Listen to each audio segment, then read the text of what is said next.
আজকে আমি একটি গল্প বলবো, তার নাম হলো কৃপণ। তো একটা কৃপণ ছিল, তার অনেক ধন সম্পদ আর জমি জায়গা ছিল। তাই সে ভাবলো যে সে তার ধন সম্পদ আর জমি জায়গাগুলো বিক্রি করে একটা সোনার তাল কিনবে। সে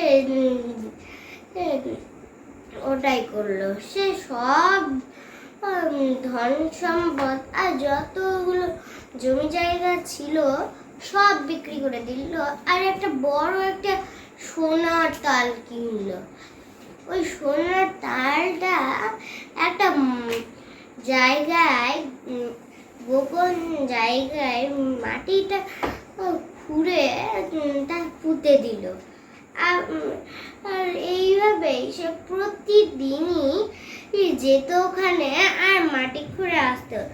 সে তার চাকরকে এটা কথা বলেছে যে সে নাকি মাটি খুঁড়ে প্রতিদিন একটা কিছু দেখতে যায়।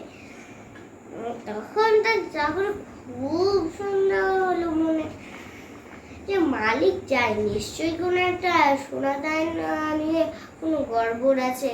তাই সে সুযোগ বুঝে তার মালিক সে সোনার তালটা দেখে যাওয়ার পরে পরে সে ঝোপঝাড় থেকে বার হয়ে সে মাটি খুঁড়ে দেখলো যে সোনার একটা বড় তাল। আর সে কি করবে, সে নিল আর উঠে পালিয়ে গেল নিয়ে, আর যেরকমটা ছিল সেরকমটা রেখে দিল। আবার সকালে উঠেই সেই কৃপণটা এসে দেখছে যে তারা সোনা, সে তার চুলগুলো টেনে জোরে জোরে কাটতে লাগলো। তখনই তার পাড়ার একটা প্রতিবেশী ছিল। তাই প্রতিবেশীটা খুব বুদ্ধিমান হবার ছিল।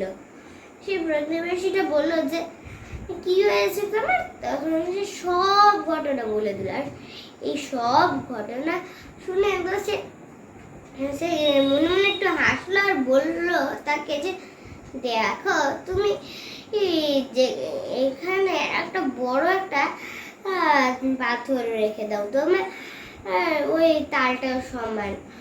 তুমি তো ওই ধন সম্পদটা দেখে যে ওই পাথরটাকে নিজের ভ্রম বানিয়ে নিও আর ওটা সোনা ভেবে নিও। আর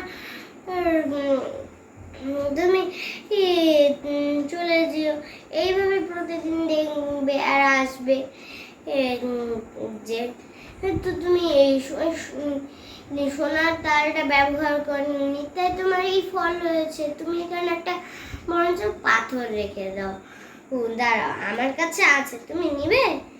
আর আমরা এই গল্পটা থেকে এই শিক্ষাটা পেলাম যে সবসময় ধন সম্পদ গুলো ব্যবহার করার জন্যই হয়।